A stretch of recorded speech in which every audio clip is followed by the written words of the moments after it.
Bismillahirrahmanirrahim. Assalamualaikum warahmatullahi wabarakatuh. Teruntuk rekan-rekan teknik yang berbahagia, kembali pada kesempatan kali ini saya akan membahas tentang sebuah materi dari bagian perkuliahan Composite Structure atau struktur komposit, yang temanya kali ini adalah Composite Slab ya, atau plat-plat komposit.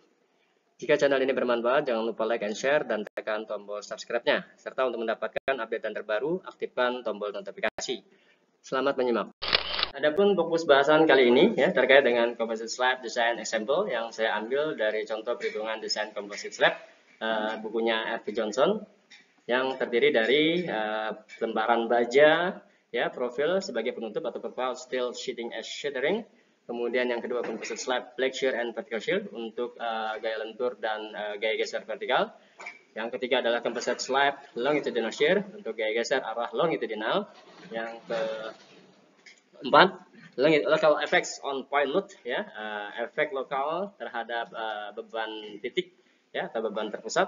Yang berikutnya adalah composite slab serviceability, kemampuan layan dari plat komposit.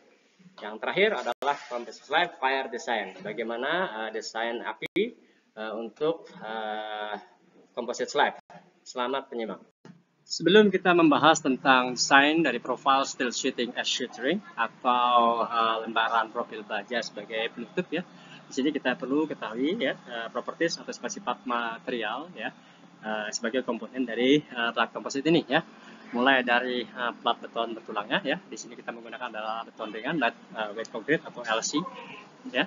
Kemudian kita punya spesifikasi di sini LC 25/28 untuk plat dan LC 25/30 untuk kolom dan balok. Nah, perlu diketahui bahwa mutu beton normal yang dipakai pada uji silinder adalah TFCK 25 MPa. Nah, karena kita mau mencari kuat desain, maka kita harus bagi dengan gamma C 1,5 yang kita dapatkan dari tabel 1.2 ya. Recommended values for gamma, for strength of materials, and for resistance ya. Di sana kita dapatkan konkret untuk kondisi ultimate limit stage. Nah, setelah kita dapatkan itu, selanjutnya kita akan menghitung short term elastic moduli ya atau rasio modularnya ya, dimana di sini kita bandingkan antara masing-masing modulus elastisitas ya, baik yang untuk modul konkret 8 dan light konkret 30 ya. Berturut-turut kita bagi modulus elastisitas baja dan modulus beton. Pada kasus ini modulus elastisitas baja adalah 210.000 gigapascal ya, atau kiloton per meter persegi. Berturut-turut untuk masing-masing komponen ya, baik slab maupun kolom balok dan beton adalah 10,1 dan 6,8 sebagai rasio modularnya. Sebelumnya kita akan mengenal terlebih dahulu apa itu lembaran baja ya, yang baja profil yang kita gunakan sebagai penutup ini ya, sebagai penutup dari concrete slab kita ya. Nah, untuk konstruksi-konstruksi yang tidak disangga ya, maka lembaran baja ini bisa punya untuk bentang 4 meter bisa punya ketinggian lebih dari 1 meter ya. Untuk sehubungan dengan untuk mengurangi dari tebal plat ya, tebal lantai, itu diasumsikan saja bahwa lembaran ini nanti akan disanggah, tapi ini ada sebatas asumsi pada tengah bentangnya ya, selama masa pekerjaan ya. Nah, profil yang dipilih di sini, untuk perhitungan yang trial ya, itu ditunjukkan pada gambar 3.9 ya, yang mana secara keseluruhan tingginya adalah 7 cm ya, atau 70 mm. Tetapi kita lihat di sini rasio antara panjang bentang dan ketinggian profil ini itu nilainya 28,6 dan ini tidak benar ya, menyesatkan.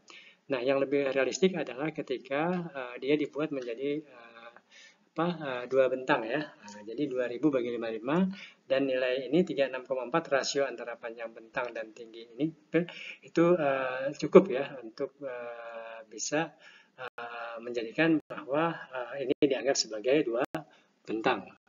Langkah selanjutnya adalah memilih atau menentukan ketebalan dari komposit slabnya ya, atau plat kompositnya, yang mana kalau kita desain sebagai tumpuan sederhana seperti tadi ya, simple supported, pada masing-masing bentang adalah 4 meter ya, maka pusat beratnya dari profil tadi itu terletak pada 3 cm ya, di atas sedikit di permukaan yang paling bawah, sehingga ketinggian efektifnya atau DP-nya itu adalah 12 cm atau 120 mm.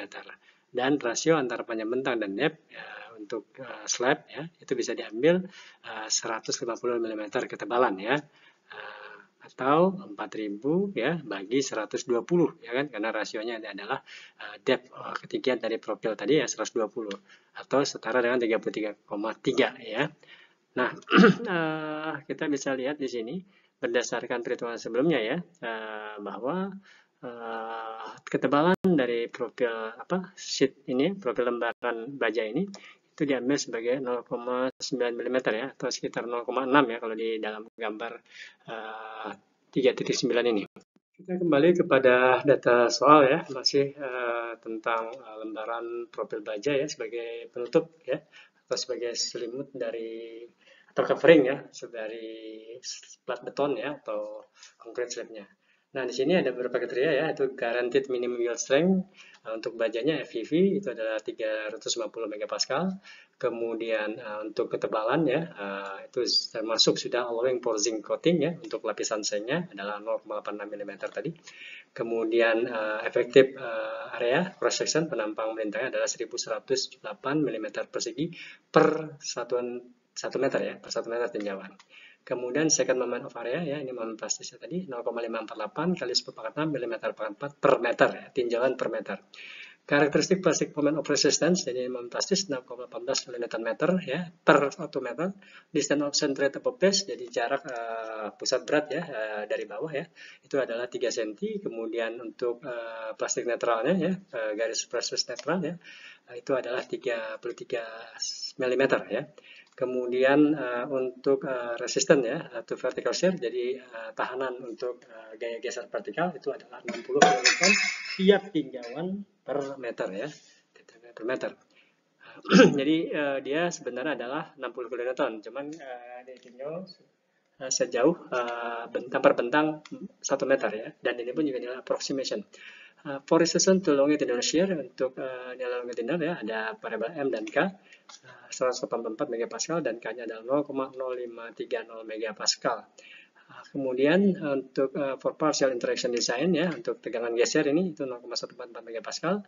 Volume beton adalah 0,125 meter kubik tiap per meter persegi luasan ya.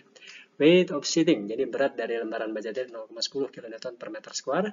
Kemudian berat dari composite slab itu ditentukan 19,5 kN per meter kubik. Nah, kita bisa hitung nilai GK-nya ya, itu adalah 0,10 itu ada berat lembaran ya, kemudian dikali dengan volume beton yang kita kalikan dengan berat jenis beton ya 19,5, dan kita dapatkan nilai GK adalah 2,54 kN per meter square ya. Berdasarkan Eurocode ya, di sini kita masih pakai 1991 di bukunya Johnson ya, struktur komposit, bahwa the density atau rapat jenis atau massa jenisnya unhardened concrete ya, karena kita pakai sini adalah lightweight concrete ya, beton ringan, itu akan bertambah ya dalam masa pengerasan itu sebesar 1 kN per meter kubik ya, atau untuk kadar air yang lebih tinggi ya, higher moisture content, maka beban tambahan itu selama pada masa pasangan pekerjaan ya, seiring dengan mengerasa tadi catatan yang diberikan oleh Eurocode 1991, itu adalah sebesar imposed load-nya adalah 1,0 kN per meter square. Ini nanti kita masukin sebagai beban variabel ya. Bisa dilihat di section 3.3 di buku Johnson itu. So the design loads for the sheeting area. Nah, sehingga beban itu bisa dilihat ya nanti untuk permanent load kita ambil 1,35 adalah faktor untuk permanent unfavorable ya. Jadi kita anggap ini beban permanennya ya, kondisi ultimate ya, beban ultimate atau beban terfaktor ya 1,35. Diambil faktornya untuk 1,35 dan kita pakai tadi bebannya adalah 2,54 ya, atau sama dengan 3,43 kN permanen.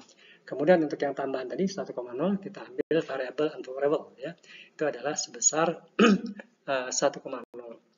Nah, di sini juga kita lihat ya bahwa ada catatannya.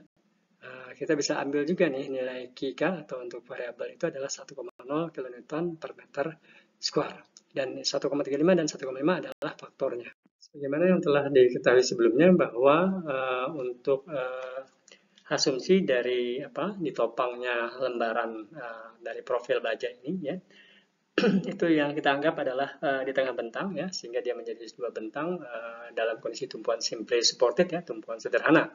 Nah, di sini kita menggunakan untuk tumpuan adalah sebagai profil baja ya, depth of fence, jadi profil baja mungkin IWF ya atau T-shape, yang mana dia punya sayapnya ya atas itu diasumsikan paling tidak lebarnya adalah 150 mm. Ya, kemudian untuk dudukan atau tumpuan, the bearing length for the sheeting should be at least 50 mm. Jadi untuk lembarnya tadi itu paling tidak dia harus geser 5 cm ya. Jadi dengan mengasumsikan bahwa lembaran itu akan supported ya 25 mm atau 2,5 cm dari flanknya ya, dari sayapnya ya. Kemudian kita akan bisa menghitung efektif lengthnya dengan cara ya tadi ini kan 4 meter ya tadi 4 meter ya 4000 kemudian dikurangi dengan 150 ya 150 itu adalah tadi lebar daripada profil bajanya ya, profil T atau profil I yang ada atau lebar sayap ya. Kemudian ditambah 50 ya, kondisi dari tumpuan separuh ini sebagaimana ditunjukkan di gambar 3.10 dan dibagi 2 ya, maka lebar efektif adalah 1950 atau 1,95 meter. Setelah kita ketahui ya lebar efektif ya atau DE-nya dari tinjauan 2 bentang ya yang kita pasangi lembaran profil baja tadi ya, maka kita akan bisa menghitung momennya ya berturut-turut untuk sagging moment, jadi momen yang menurun atau momen lentur, dan momen hogging ya atau momen yang berpindah gitu ya. Kemudian untuk momen saggingnya ya, itu sama dengan 0,0959. 0,0959 ini ya didapat tadi dari apa volumenya ya, jadi luas penampang dari profil bajanya yaitu bisa di atas 1 meter, di atas ya, di atas 100 ya, di atas 1 meter gitu, lebihnya biasanya dalamnya 111 kemudian dikalikan dengan tebal tebal lembaran bajanya 0,86 ya, itu sudah termasuk dari tebal coating seng ya, lapisan seng untuk mencegah korosi. Kemudian ditambah tadi bebannya 3,43, tadi ditambah kemudian 1,5 yang kita dapat dari perhitungan sebelumnya untuk permanent load dan variable load. Kemudian dikalikan dengan statis momen tadi, lebar efektif kuadratnya 1,95 kuadrat. Dapatlah kita 1,80 kN tiap meternya. Begitu juga untuk yang hogging kita dapatkan 2,42. Di sini kita cukup mengalihkan dengan volume beton ya. Kemudian dikalikan dengan beban beban variabel, ada catatan di sini ya. Untuk variabel action itu sekitar 5,0 kecuali untuk gudang dan segala macam itu adalah sekitar 4,0 ya tiap 50 mm square-nya. Nah, di sini kita pakai 5,1 ya, ditambah tadi 1,0 beban superimpuls ya. Tambahan selama pelaksanaan konstruksi, kemudian tetap dikalikan status momennya 1,95 kuadrat ya. 1,95 kuadrat, yaitu dapatnya 2,42 kN momen per satuan meter ya. Begitu juga vertical shear-nya ya, kita dapatkan 0,625 kali 5,1 ya karena gaya normal, kemudian dikalikan 1,95. Kita dapat 6,2 kN ya, karena gaya rintang ini kan gaya tegak lurus tadi ya, gaya yang vertikal ke atas, vertical shear ya, atau kita sebut juga gaya geser vertikal. Nah, kemudian untuk menghitung landutannya, di sini kita menggunakan rumus ya, beban merata tadi yang bekerja dikalikan lebar efektif dipangkat 4 ya, dibagi 185 ya, E kali IP ya. E ini adalah modulus elastisitas untuk lembaran baja tadi 210 megapascal. Kemudian momen inersia ya, ini adalah 0,548 kali 10⁻6 mm per 4. Ini kita ubah ke dalam meter ya, kita nanti ketemunya sekitar 2000 berapa gitu ya meter. Kemudian karena ingat ini adalah tinjauan per meter, jadi 1 mm ada 1000, maka dia jadi 2,3 mm. Dan landutan ini kita compare dengan landutan izin ya, di mana panjang bentang tadi 1,95 atau 1950 mm dibagi 784 sekitar 82,43. Jadi masih lebih aman ya untuk dari sisi serviceability atau dari sisi landutannya. Sebagai bacaan berikutnya ya, untuk buat teman-teman lebih mudah memahami tentang composite slab, cari aja di bukunya Composite Structures of Steel and Concrete dari R.P. Johnson. Saya menggunakan ini ya, cari aja di chapter 3 tentang composite slab ya, dan di sini juga ada desain example-nya, termasuk nanti ada beberapa yang belum kita bahas, macam longitudinal shear ya, akan pada video berikutnya ya, part kedua dari composite slab ini. Atau juga dalam referensi lain oleh Xing Guan Yang, Analysis and Design of Steel and Composite Structures. Atau juga bisa juga membaca di bukunya terbitan Cambridge ya, Mechanics of Composite Structures. Demikian yang bisa saya share pada kesempatan kali ini terkait dengan composite slab ya, design dan example. Pada part pertama yang kemudian nanti kita bahas berikutnya yang termasuk di sana adalah log and shear dan bahkan sampai kepada fire resistance ya, tahanan terhadap kebakaran. Jika channel ini bermanfaat, jangan lupa like and share dan tekan tombol subscribe-nya. Sekali lagi, untuk mendapatkan updatean video-video kami terbaru, jangan lupa aktifkan bel notifikasinya. Terima kasih, tetap semangat, dan tetap berbakti kepada kedua orang tua. Assalamualaikum warahmatullahi wabarakatuh.